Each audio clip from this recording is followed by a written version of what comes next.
Ellie Mae Clampett. Why, you the prettiest thing I ain't never in all my born days. How'd an old mountain goat like me ever get a young'un like you? You're a queen. That's what you are in that shiny dress standing there. You're a queen. Feel it, Paul. It's slicker than a toad's belly. I'll be if it ain't. What kind of dress they call that? This is what you call a ball gown. A ball gown? Well, you's even catching on to what they's named. Well, Miss Hathaway, she pinned a piece of paper onto every dress she got me, telling what it was for. You better tote along the shotgun and keep fellas away.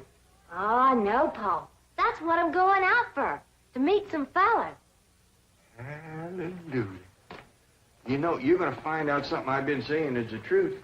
You don't have to dress up in boys' clothes to have fun with boys. I'm going to keep my promise, Paul. I ain't going to wear nothing but dresses for 3 whole days. And I'm going to keep my promise, too. If you don't have just as much fun as you did climbing trees and wrestling, you can go back to wearing your pants and shirt. Goodbye, Paul.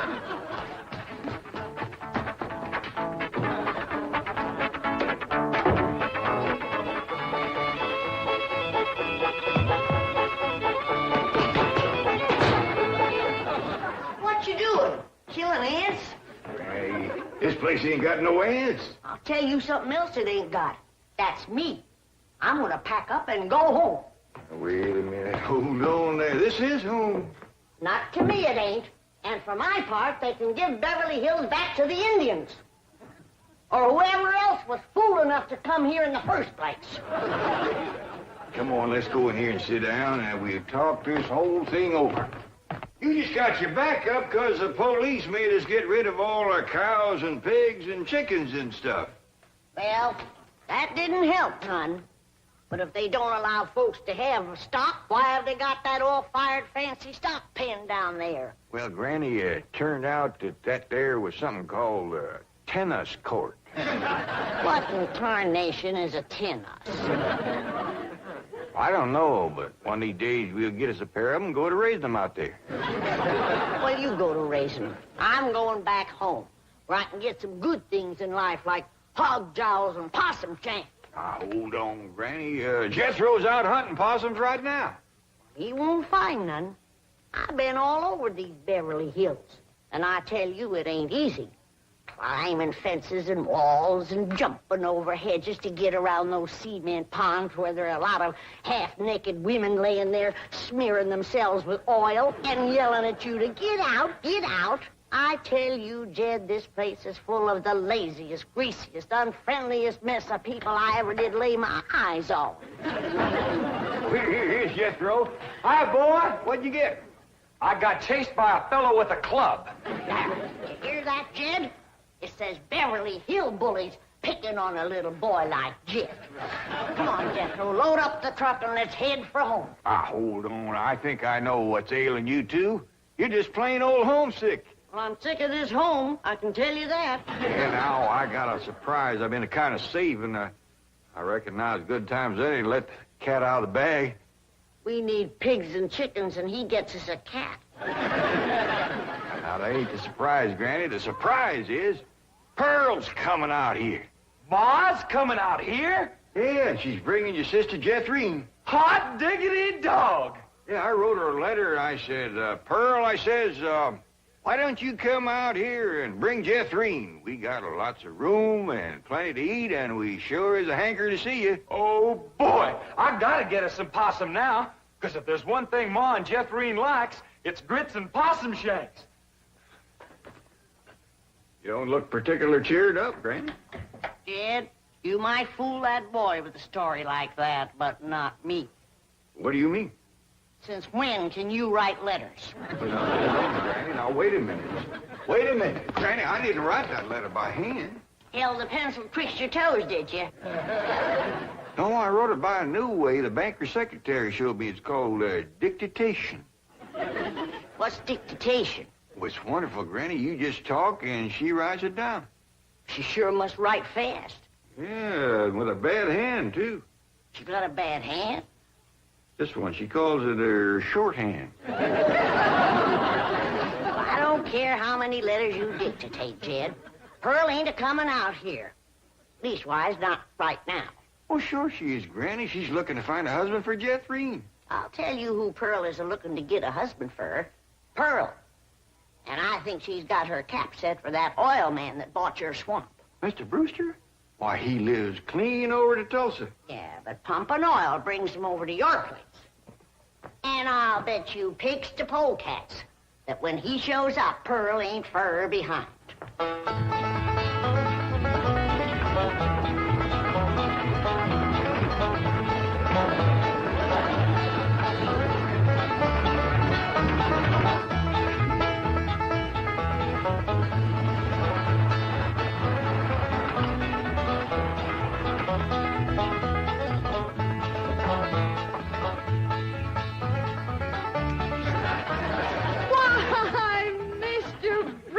Of all people, fancy meeting you here. Small world, ain't it? Yes, it certainly is. Oh, this here's my daughter, Jethreen.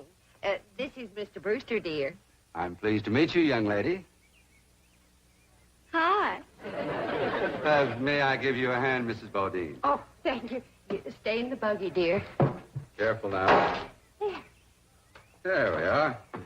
Well, I see you girls are on your way to a Halloween party. What kind of party? Halloween. What's a Halloween? You don't celebrate Halloween here in the hills? Well, I never heard of it. What's it like? Well, it's an occasion where everyone gets dressed up in their most beautiful clothes. Oh, these old things, they're just something I threw together myself. Well, they look like they came from Saks. Well, they didn't. I made them with store-bought yard goods. Didn't I, Jethreen? Yes, sir. What brings you girls here on this beautiful Indian summer day? Following you. we was headed this way anyway. I promised to keep an eye on the old home place for Cousin Jed, remember? Mm. Oh, I hope he won't mind that I had a telephone put in the cabin. You see, we're using it as a sort of a field office. Oh, he won't mind. Especially if you would show it to me and I could see for myself that there was no damage done to the cabin. Well, that's quite all right. Come along, huh? Stay in the buggy, dear. Well, perhaps you'd like to stretch your legs. They're long enough now. Jethreen's awful tall for age. She takes after her father. Her late father, that is. I'm a widow. Yes, I believe you told me. Oh, that's right. That's when you told me you was a widower. Yes.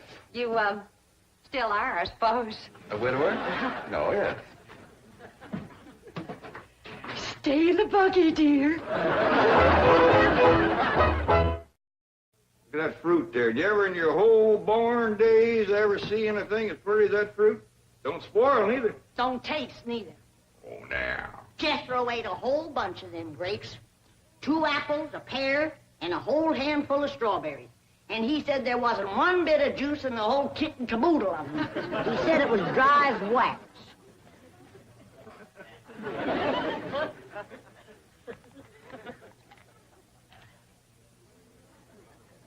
This is mighty dry and gummy.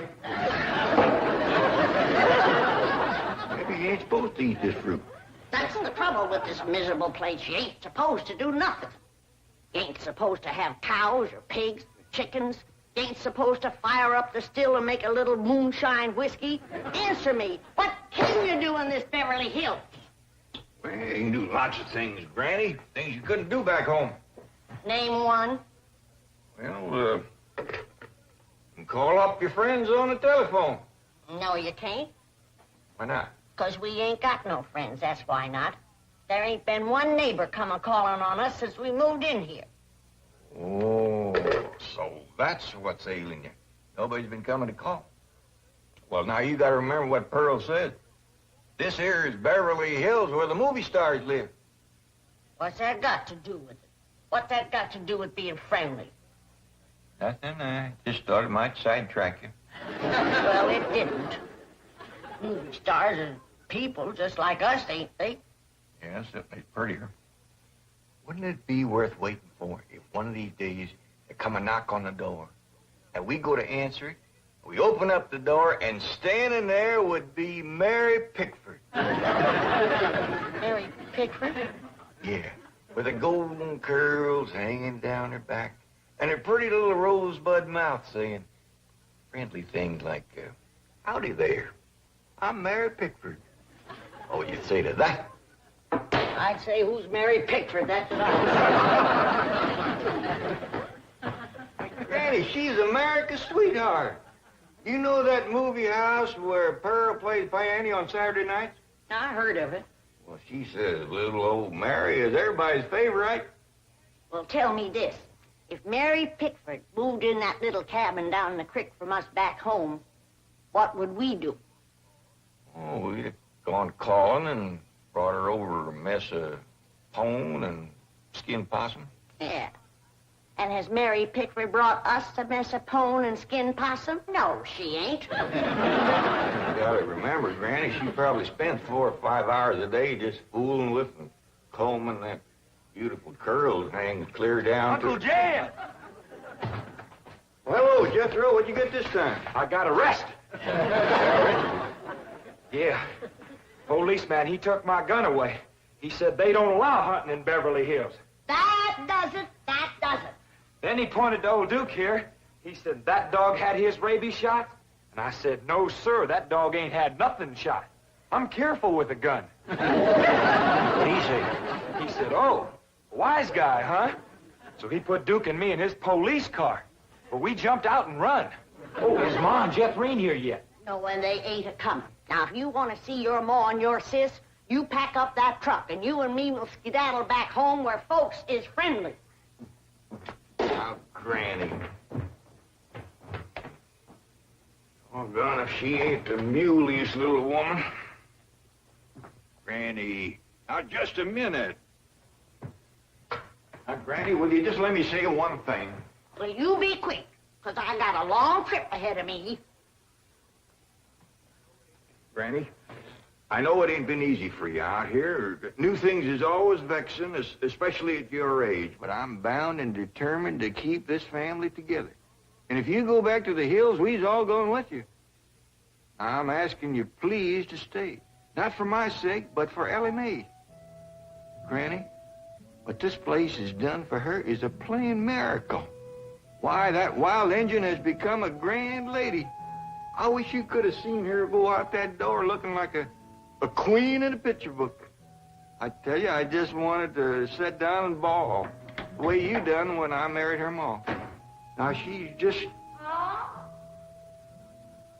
She's out there now. Now, just wait, Granny. Wait till you see. In here, Ellie Mae.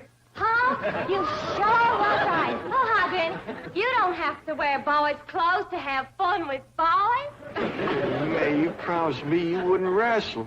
I ain't been wrestling. And what have you been doing in your ball gown? Doing what I'm supposed to do, playing ball. Oh, I made 2 touchdowns and kicked 3 field goals. This is the phone I was telling you about. It's called a field telephone. Now, with this, I can communicate directly with the men working at the drilling site.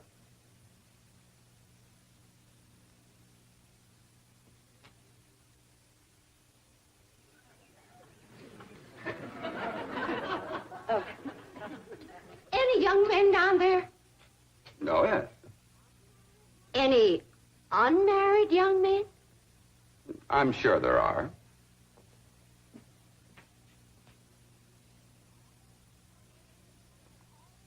Any tall unmarried young men? Well, they're probably all sizes. Yeah.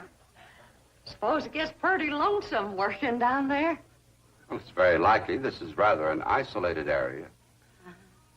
Any specially tall, specially lonesome, unmarried young ones? I don't think I can call any by name, no. Uh-huh.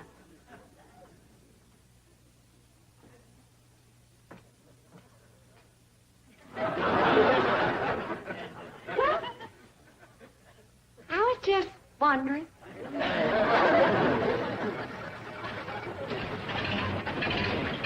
Excuse me, ma'am. Could you tell me where the oil drillers are working today?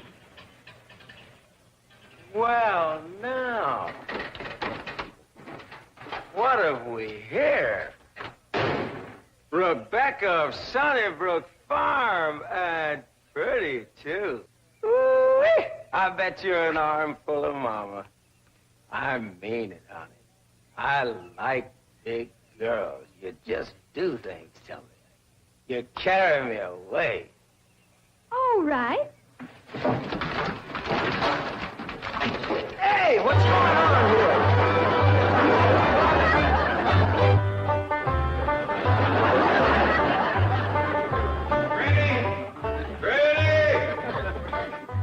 Oh, there you are.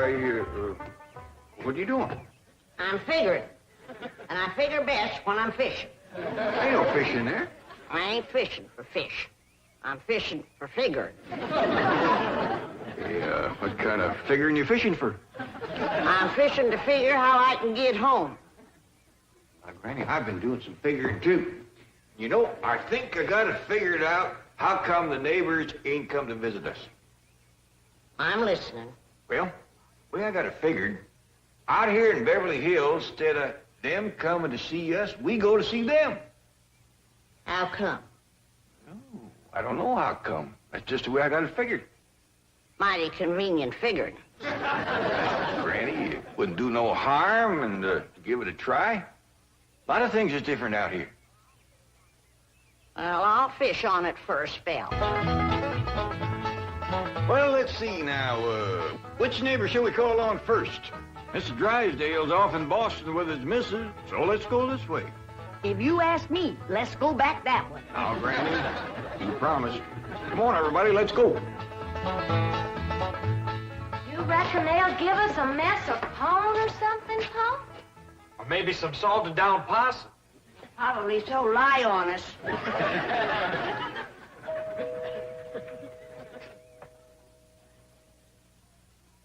I'm not expecting anyone, Agnes.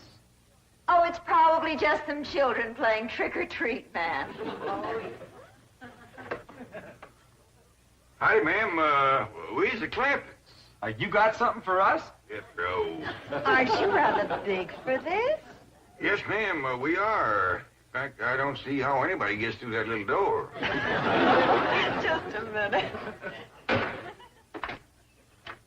in. Come in and set a spell, as you folks say up in the hill. Well, thank you. We got a lot of calls to make. This here is Granny. Howdy. Hello? I'm my daughter, Ellie. Oh. My nephew, Jethro. Oh. And I'm Jed. Hello, Jed. I'm Agnes. Just call me Aggie. Mighty nice place you got here, Aggie. Oh, shucks, 'tain't nothing but a heap of bricks, but we call it home. Well, sure is nice to meet up with you. Oh, now wait just a minute. I got something for you. Wait a second. Here you go, Granny, and Ellie, that's you, and Jethro, you and Jeff. There. Yeah, thank you. That's mighty neighborly of you. And you must come and see us sometime. Yeah, we'll go hunting together. Hey, Aggie, you like to play football? Love it. Well, there's a whole bunch of fellas that plays in the pasture down the way a piece. And they'd like it just fine if I could bring some more girls along. Now, don't forget. Please, can we go out now?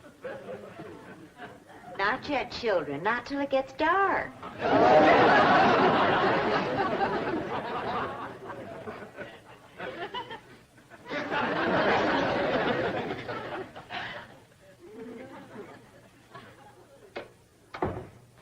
Ain't that the most pitiful thing? Heart-rendering. Just heart-rendering. Nice-looking woman. Friendly as you please. But them young'uns is the homeliest I ever see. Wonder she didn't want to come a-calling on us. Yeah. Reckon I'd stay home, too, if my kids looked like that. Kid, I ain't never gonna say a bad word about nobody. I know what you mean. nice to us, wasn't he? Sure was, Jed. Hey, listen, everybody. I got an idea. Let's call up Cousin Pearl and tell her to come on out here. Uncle Jed, you can't call Ma on the telephone. Drysdale said we could call anybody we had a mind to. Well, Ma, she ain't got no telephone at home. Don't matter. She ain't never home nohow. The way I look at it, you can't ever tell what you can do until you try. Don't forget to spin the wheel.